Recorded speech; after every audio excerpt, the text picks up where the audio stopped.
Hey guys, welcome back to our channel. நாம இன்னைக்கு பார்க்க போறது love is like A gate episode 6 தான். போன எபிசோட் லாஸ்ட்ல ஒருத்தர் இன்ட்ரோடியூஸ் பண்ணிக்கிட்டது வரைக்கும் பார்த்தோம். இந்த எபிசோட் ஸ்டார்டிங்லயே ஜூன் டேய் கூட தான் பேசிட்டு இருக்கான். சொல்ல போனா உங்க ரெண்டு பேருக்கும் ஆல்ரெடி ஒருத்தர் தெரிஞ்சிருக்குது. எப்படி தெரிஞ்சதுன்னு கேட்டுட்டு இருக்கான். ஃபர்ஸ்ட் டைம் உன்னோட ஹாஸ்பிட்டல் முன்னாடி தான் பார்த்தேன். எதுக்காக நீ கேக்குறேன் டேய் கேட்க. இது கூட இன்ட்ரெஸ்டிங்கா தான் இருக்குது. அவன் பாடும்போது நீ கிட்டார் பிளே பண்ணிட்டு இருந்தா பயங்கர சூப்பரா இருந்திருக்கும்னு சொல்லிட்டு இருக்கான் ஜோன். என்னோட கிட்டார் ஸ்கில் பயங்கர கேவலமா இருக்கும். எதுக்காக இந்த மாதிரி கூப்பிட்டு வச்சு கடுப்பேத்திட்டு இருக்கேன் டேய் கேட்க.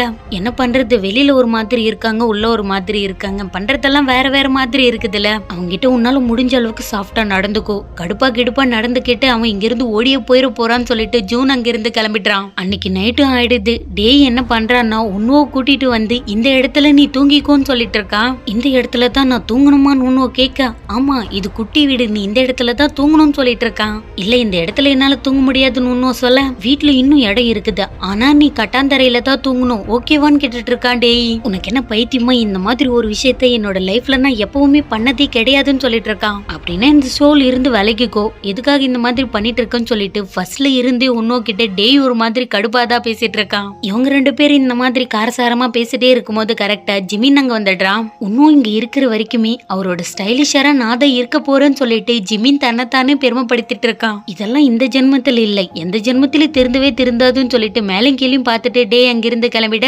இப்பதாங்க இந்த டே எங்க பார்த்தோன்னு சொல்லிட்டு உன்னோக்கு ஞாபகமே வருது. அந்த வெட்டினரி ஹாஸ்பிட்டல்ல பார்த்த பையன் தானே இவன், பாத்துக்கலாம் விடுன்னு சொல்லிட்டு அமைதியாடுறான். அடுத்த நாள் காலையில உன்னோ காட்டினா பயங்கரமா சூட்டெல்லாம் போட்டுக்கிட்டு அழகா ரெடிக்கு வந்து நின்னுட்டு இருக்கான். அம்மா எதுக்காக இந்த மாதிரி வந்திருக்கீங்கன்னு கேட்டுட்டு இருக்கான். டாக்டர் இருந்து என்ன காப்பாத்திக்கிறதுக்காக தான் நான் இதெல்லாம் வேர் பண்ணிருக்கேன்னு சொல்லிட்டு இருக்கான். உன்னோ வாவ் மிஸ்டர் உன்னோ, இது பார்க்கவே பயங்கர சூப்பரா இருக்குது, யூனிஃபார்மும் வேற லெவல்ல இருக்குதுன்னு சொல்லிட்டு ஜிமின் எதுக்காக புகழ்ந்து பேசுறான்னு தெரியாம பேசிட்டு இருக்கான். உனக்கு இதெல்லாம் பார்க்க ஈஸியா இருந்தா கண்டிப்பா இது எல்லாமே நம்ம செய்யலாம், வாங்கிருந்து போலான்னு சொல்லிட்டு டேய் உன்னுவோ கூட்டிட்டு போயிடுறான். நீங்க செய்ய வேண்டிய விஷயத்த எல்லாம் நான் வரிசையா சொல்றேன்னு சொல்லிட்டு அவனுக்கு தேவையான டாஸ்க் எல்லாம் லிஸ்ட் போட்டு சொல்லிட்டு அங்கிருந்து கிளம்பிடுறான். உன்னுவோல இது எல்லாமே செய்ய முடியுமான்னு தெரியல, ஆனா இது எல்லாமே புதுசா இருக்குது இல்லையா, ஃபர்ஸ்ட் அவன் ட்ரை பண்ணி தான் பாக்குறான். ஆனா அதுலயும் நல்லா தான் செய்யறான். ஆனா என்ன பண்றது, நிறைய சொதப்புது, இருந்தாலுமே விடாம கண்டினியூஸா செஞ்சே முடிச்சிடுறான். அங்க இருக்கிற வீல் பாரோவரை யூஸ் பண்ணாம எதுக்காக இந்த மாதிரி பண்ணிட்டு இருக்கன்னு கேட்டுட்டு இருக்கான். நீ ஏன் இந்த விஷயத்த ஃபர்ஸ்டே சொல்லலன்னு சொல்லிட்டு இன்னும் ஒரு மாதிரி கேட்டுட்டு இருக்க,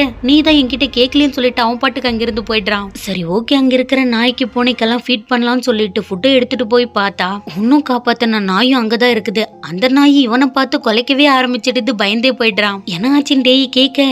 இந்த நாய் எதுக்காக இங்க இருக்குதுன்னு கேட்டுட்டு இருக்கான். உனக்கு இவனை நல்லா தெரியுமான்னு கேட்டுட்டு இருக்கான். டேய் இல்ல தெரியாது, நான் சும்மா தான் கேட்டேன், வேற எதுவுமே இல்லன்னு சொல்லிடுறான். ஆனா இன்னும் பயந்துட்டு இருக்கிறத டேய் பாத்துட்டான். டேய் இன்னும் கிட்ட இருக்கிற ஃபுட்டெல்லாம் வாங்கிட்டு போய் கேஷுவலா அதுக்கு ஃபீட் பண்றதை பார்த்துட்டு இன்னும் ஒரு மாதிரி ஆயிடுது. இன்னொரு பக்கம் ஹாஸ்பிட்டல்ல ஜூனை காட்டினா எப்பவும் போல வேலை செஞ்சுட்டு இருக்கான். ஆனா என்ன பண்றது, அங்க இருக்கிற நர்ஸ் மட்டும் அமைதியாவே இருக்க மாட்டேங்குது. சார் நாங்க ஆல்மோஸ்ட் 5 இயர்ஸா இங்க ஒர்க் பண்றோம், நாங்க எங்களுக்காக ஒரு ஃபேவர் கூட கேட்டதில்லை, எங்களுக்காக இந்த டைம் இந்த ஃபேவரை நீங்க பண்ணியே ஆகணும், அவரோட ஆட்டோகிராஃப் மட்டும் வாங்கிட்டு வந்து தாங்கன்னு சொல்லிட்டு 2 போட்டோ வச்சுட்டு அங்கிருந்து போயிடுதுங்க. அன்னைக்கு நைட் வீட்டுல காட்டினா உன்னோட கையெல்லாம் பயங்கரமா வலிக்கும் போல, ஈவன் அவனால டி-ஷர்ட்டை கூட போட முடியல, கை பிடிச்சிக்கிட்டு தான் போட்டுட்டு இருக்கான். எல்லாருமே சாப்பிடறதுக்காக டைனிங் டேபிள்ல தான் வெயிட் பண்ணிட்டு இருக்காங்க. என்னடா ஜெமீன் எப்பயுமே போயிடுவே, இன்னைக்கு என்ன இங்கவே இருக்க, என்னடா ஆச்சுன்னு கேட்டுட்டு இருக்கான். உங்க கூட நானும் சாப்பிடலான்னு இருக்கேன், அதனால தான் வெயிட் பண்ணிட்டு இருக்கேன் ஜெமீன் சொல்ல. உங்களுக்கு பசிக்குது இல்ல, இதை நீங்க சாப்பிடுங்கன்னு சொல்லிட்டு இருக்கான் ஜோன். பயங்கரமா பசிச்சிருக்கும் போல இன்னும் வேகமா சாப்பிட்டுட்டு இருக்கிறது எல்லாருமே குறுகுறுன்னு பாத்துட்டே இருக்காங்க.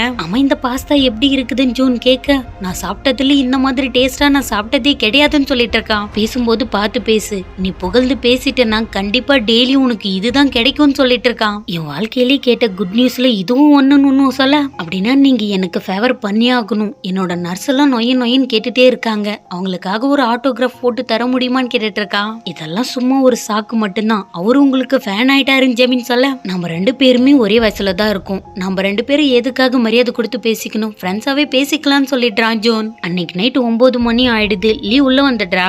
இன்னைக்கு எல்லாருமே பயங்கர சூப்பரா பண்ணீங்க, இது எல்லா வியூவர்ஸ்க்கும் ரொம்ப பிடிக்க போகுது. சொல்ல போனா நீங்க 2 பேரும் வேற லெவல்ல பண்ணீங்க, உன்னோட ஜாப் வேற லெவல்ல இருக்குதுல்ல, அத பத்தி நீ என்ன நினைக்கிறேன்னு லீ கேட்க. ஆவரேஜா நல்லா தான் பண்ணான் டேய் சொல்ல. இவங்க நீங்க நல்லா தானே இருக்கீங்க, யாராச்சும் உங்களை ஹர்ட் பண்ணிட்டாங்களா என்ன, யாரா இருந்தாலும் என்கிட்ட சொல்லுங்க, அவங்கள நான் நசுக்காம விட மாட்டேன்னு சியான்னு சொல்ல. அப்படிலாம் எதுவுமே கிடையாது, அமைதியா இருடான்னு சொல்லிடுறான். ஹலோ சிஓ, நீங்க தான் பேசுறீங்களா? இந்தாங்க, நான் உன்னுவோ கிட்ட கொடுக்குறேன்னு சொல்லிட்டு கொடுத்துடுறான். இன்னும் நீ நல்லா தானே இருக்க, உன்னால முடியலன்னா சொல்லு, கண்டிப்பா நம்ம கேன்சல் பண்ணிடலாம். நீ எதுக்காக இந்த மாதிரி பண்ணிட்டு இருக்க? உன்னை வருத்திக்கிட்டு நீ இதெல்லாம் செய்யணும்னு அவசியமே கிடையாதுன்னு சிஓ சொல்ல, அதுக்கு என்ன பரவாயில்ல விடுங்க, நானே இதை பாத்துக்கிறேன்னு சொல்லிட்டு காலை கட் பண்ணிடுறான். ஓகே கைஸ், இன்னைக்கு ரொம்ப ஃபன்னியா போச்சு. நாளைக்கு இதே மாதிரி போகும்னு நினைக்கிறேன். எல்லாரும் இங்க இருந்து கிளம்பலாம்னு சொல்லிட்டு லீ அவளோட குரூப்பை கூட்டிட்டு அங்க இருந்து போயிடுறா. உனக்கு தான் பயங்கரமா வலிக்கும் போல கையெல்லாம் புடிச்சுக்கிட்டு அமைதியா உட்காந்துட்டு இருக்கும் போது கரெக்டா அந்த இடத்துக்கு டேய் வந்துட்டான். நீ நல்லா தான் இருக்கியான் டேய் கேட்க, நான் நல்லா தான் இருக்கேன், எனக்கு என்னன்னு சொல்லிட்டு இருக்கான். எதுக்காக உட்காந்துட்டு இருக்க, எல்லு உன்னோட முதுக காட்டு,